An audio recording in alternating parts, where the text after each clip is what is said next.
Hey guys, Elvin Archer here, and today I'm going to show you how to make your own Flemish twist bowstrings. Stick with me.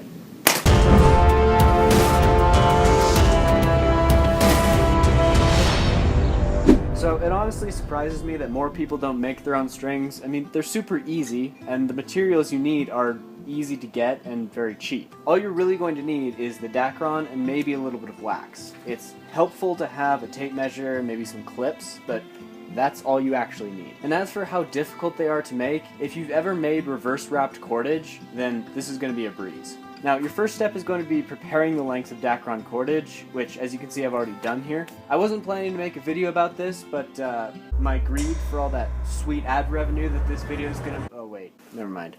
So real quick, I'm going to show you how to determine what length you need, and then how you lay them out to start tying your string. Right now I'm making a string for this bow. This is an old Bear Panda, so we just need to measure this bow tip to tip, and that's how we determine what the string length should be. The bow comes in at 58 inches, so now we can determine our string length. The standard for determining the string length of a bow is the AMO length, which is basically just knock to knock, which is what we just did, minus 4 inches.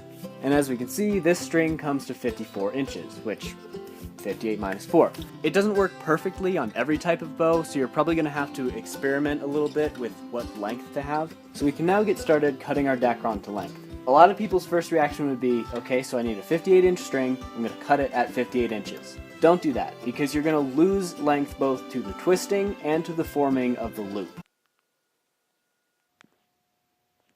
Instead, for bows like these that have a small knock, you're just going to add about 8 inches to both ends of the string. So if you had a 60-inch string length, you'd want to cut your Dacron to more like 76 inches. Now that's just for long bows and recurve bows that have a small knock. Some bows, like Hungarian bows or horse bows, will have a large, what's called a sia. And if you have one of those, the loops of your string are going to have to be longer. So you're going to have to add a few more inches to the end of your string. So one more thing you have to decide about your string before you start cutting is how many strands you want it to be. Now the standards in the industry are 12 strand, 14 strand, 16 strand, and sometimes 18, very rarely. And that's only for very high poundage bows. A 14 strand string, try to say that 4 times fast, strand string. I'm off topic now. This is a 12 strand string, and it was on a little 20-pound bow that I have. If you have anything under maybe 25 pounds, a 12 strand will do just fine. Anything above that, you probably want to do 14. And then anything above maybe 50, 60, 70 pounds, you probably want to do either 16 or 18. So I've cut all my lengths to 75 inches, and I've also cut 16 strands for this string. It is possible to make a string out of a single color, but I think it's a lot less confusing to work with if you have two, and I like the look better anyway. So as you can see, I have all of my threads laid out, and this is the time when we're going to wax them all. So you're just going to take some wax. In this case, I'm using this homemade bowstring wax. You can also use beeswax or paraffin wax. So there's one more step before we can actually start twisting the strings together, and it's called layering. All we do in layering is place the end of the next strand about a ½ inch to 3/4 of an inch below the end of the first one. And you'll see why we do this once we start twisting. And of course you want to do it to the other one as well. So now we have both ends layered, and we're just going to stack them on top of each other, aligning the longest ends. Now is when a clip comes in extremely handy, because you're going to clip all of your strands together at about 8 inches. It's also handy to be able to hold the clip in place. So now is when we actually begin to weave the string, and it's really simple. All you're going to do, twist to one side, wrap the other way. So as you can see, I'm twisting clockwise, but I'm wrapping counterclockwise.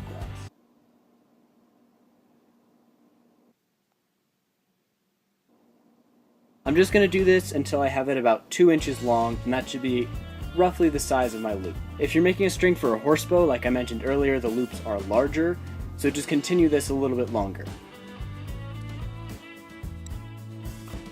So once we have that, I like to just take a second clip and just stop it from unraveling there, and now we can start in on the next step. So for this step, we're going to separate them by color. And this is why I like to make strings out of 2 different colors, because this step is a lot easier. And now we're just going to do the exact same reverse wrapping, and I'll tell you when to stop. We've reached the end of where we need to reverse wrap. And now we can see why we did the staggering of the ends, because if we didn't do that, then all of these lengths would just drop off all at once, and we essentially have a shelf, and it'd be a really weak piece of cordage. We can go in and clean this up later, but for now, slap a clip on it, and let's move on to the other end. We now just do the same thing on the other end. Clip it, clamp it, separate your colors, reverse wrap your loop, clip it a second time, clamp it a second time, separate your colors, and start reverse wrapping again. Now, for most people it just comes naturally, but it's worth mentioning that you need to do it the same on both sides. If you're twisting clockwise and wrapping counterclockwise on one end, you have to twist clockwise and wrap counterclockwise on the other end as well. All going well, you should now have a bowstring. All we have to do is clean it up a little bit and twist it to get it to be the right length, because right now it's about an inch too long. Alright, so just in the time it took me to get the camera set up, my fingers are already numb, so not off to a great start.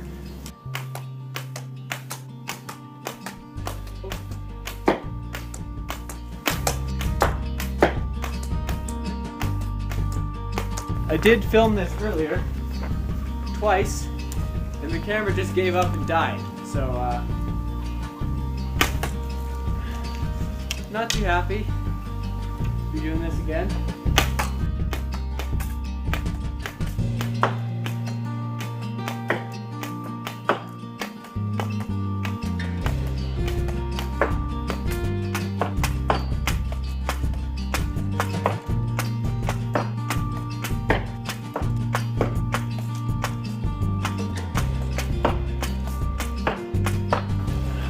Thumb's gone numb again, and my lips apparently. So thanks for watching that video, guys. Hope you enjoyed. Hope you decide to make your own custom strings from now on. But I hope you enjoyed, hope you learned something, because that's all I have for you today, guys. Archer out. I'm gonna go inside and drink some hot chocolate. Thank you very much.